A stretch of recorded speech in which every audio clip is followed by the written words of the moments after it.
प्रेमी भक्तजनों को सप्रेम नमस्कार। आपके लिए प्रस्तुत है श्रीमद्भगवत गीता का 8वां अध्याय। आपको हमारी वीडियो समय से मिलती रहें, इसके लिए चैनल को सब्सक्राइब कर बेल का आइकन दबाएं और यदि आपको हमारी वीडियोज अच्छी लगती हैं तो उसे लाइक और शेयर करें। धन्यवाद।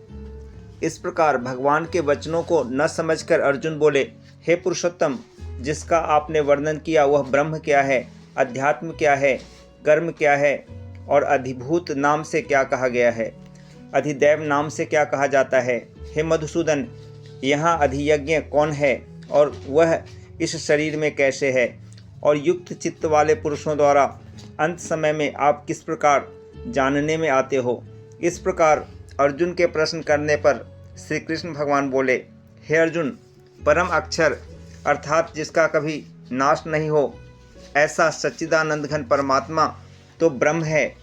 और अपना स्वरूप अर्थात जीवात्मा अध्यात्म नाम से कहा जाता है,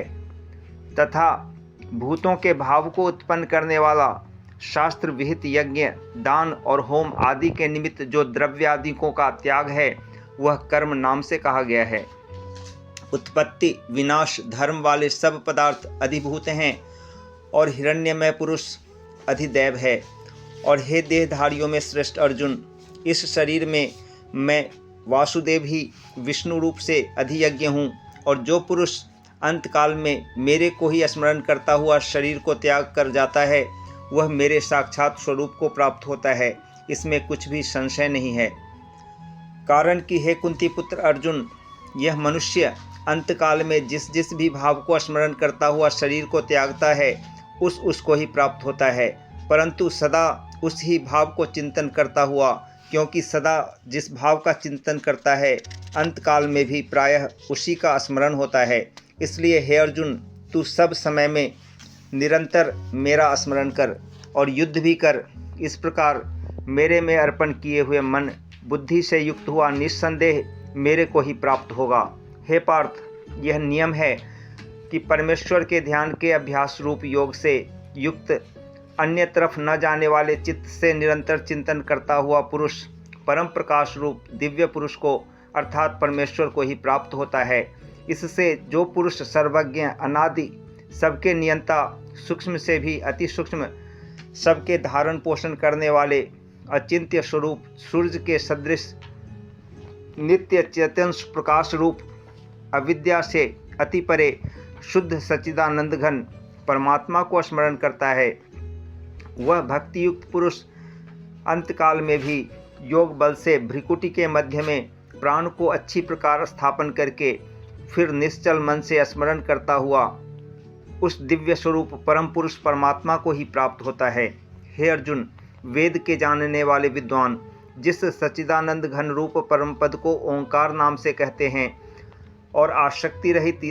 यत्नशील महात्मा जन जिसमें प्रवेश करते हैं तथा जिस परम पद को चाहने वाले ब्रह्मचर्य का आचरण करते हैं, उस परम पद को तेरे लिए संक्षेप में कहूँगा। हे अर्जुन, सब इंद्रियों के द्वारों को रोककर अर्थात इंद्रियों को विषयों से हटाकर तथा मन को हृदय में स्थिर करके और अपने प्राण को मस्तक में स्थापन करके योग धारण में स्थित हुआ जो पुरुष ओम ऐसे इस एक अक्षर रूप ब्रह्म को उच्चारण करता हुआ और उसके अर्थ स्वरूप मेरे को चिंतन करता हुआ शरीर को त्याग जाता है, वह पुरुष परम गति को प्राप्त होता है। हे अर्जुन, जो पुरुष मेरे में अनन्य चित्त से स्थित हुआ सदा ही निरंतर मेरे को स्मरण करता है, उस निरंतर मेरे में युक्त हुए योगी के लिए मैं सुलभ हूँ अर्थात सहज ही प्राप्त हो जाता हूँ। वे परम सिद्धि को प्राप्त हुए महात्मा जन मेरे को प्राप्त होकर दुख के स्थान रूप क्षणभंगुर पुनर्जन्म को नहीं प्राप्त होते हैं, क्योंकि हे अर्जुन, ब्रह्मलोक से लेकर सब लोग पुनरावर्ती स्वभाव वाले अर्थात जिनको प्राप्त होकर पीछा संसार में आना पड़े ऐसे हैं, परंतु हे कुंती पुत्र, मेरे को प्राप्त होकर उसका पुनर्जन्म नहीं होता है, क्योंकि मैं कालातीत हूँ और यह सब ब्रह्मादिकों के लोक काल करके अवधि वाले होने से अनित्य हैं। हे अर्जुन, ब्रह्मा का जो एक दिन है उसको 1000 चौकड़ी युग तक अवधि वाला और रात्रि को भी 1000 चौकड़ी युग तक अवधि वाली जो पुरुष तत्व से जानते हैं, अर्थात काल करके अवधि वाला होने से ब्रह्मलोक को भी अनित्य जानते हैं, वे योगीजन काल के तत्व को जानने वाले हैं। इसलिए वे यह भी जानते हैं कि संपूर्ण दृश्य मात्र भूतगण ब्रह्मा के दिन के प्रवेश काल में अव्यक्त से अर्थात ब्रह्मा के सूक्ष्म शरीर से उत्पन्न होते हैं और ब्रह्मा की रात्रि के प्रवेश काल में उस अव्यक्त नामक ब्रह्मा के सूक्ष्म शरीर में ही लय होते हैं। वही यह भूत समुदाय उत्पन्न होकर प्रकृति के वश में हुआ रात्रि के प्रवेश काल में लय होता है और दिन के प्रवेश काल में फिर उत्पन्न होता है। हे अर्जुन, इस प्रकार ब्रह्मा के 100 वर्ष पूर्ण होने से अपने लोक सहित ब्रह्मा भी शांत हो जाता है, परंतु उस अव्यक्त से भी अति परे दूसरा अर्थात विलक्षण जो सनातन अव्यक्त भाव है, वह सच्चिदानंद घन पूर्ण ब्रह्म परमात्मा सब भूतों के नष्ट होने पर भी नहीं नष्ट होता है। जो वह अव्यक्त अक्षर ऐसे कहा गया है, उसी अक्षर नामक अव्यक्त भाव को परम गति कहते हैं तथा जिस सनातन अव्यक्त भाव को प्राप्त होकर मनुष्य पीछे नहीं आते हैं, वह मेरा परम धाम है। और हे पार्थ, जिस परमात्मा के अंतर्गत सर्वभूत हैं और जिस सच्चिदानंद घन परमात्मा से यह सब जगत परिपूर्ण है, वह सनातन अव्यक्त परम पुरुष अनन्य भक्ति से प्राप्त होने योग्य हैं। और हे अर्जुन, जिस काल में शरीर त्याग कर गए हुए योगीजन पीछा न आने वाली गति को और पीछा आने वाली गति को भी प्राप्त होते हैं, उस काल को अर्थात मार्ग को कहूँगा। उन दो प्रकार के मार्गों में से जिस मार्ग में ज्योतिर्मय अग्नि अभिमानी देवता है और दिन का अभिमानी देवता है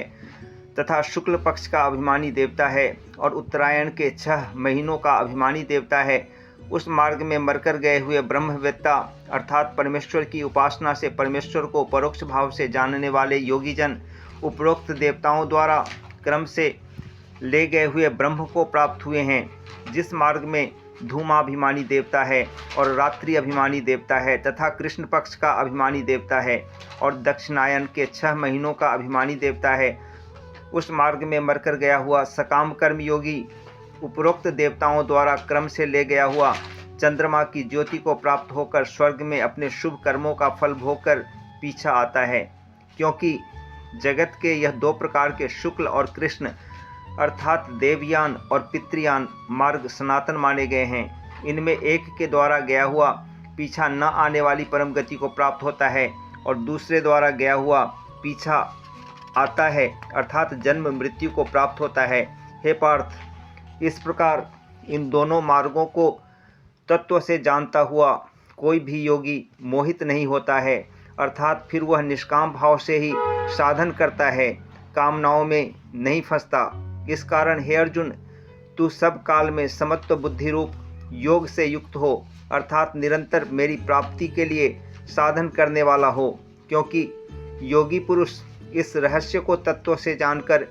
वेदों के पढ़ने में तथा यज्ञ तप और दानादिकों के करने में जो पुण्य फल कहा है, उस सब को निस्संदेह उल्लंघन कर जाता है और सनातन परम पद को प्राप्त होता है। ओम तत्सत, ओम तत्सत, ओम तत्सत।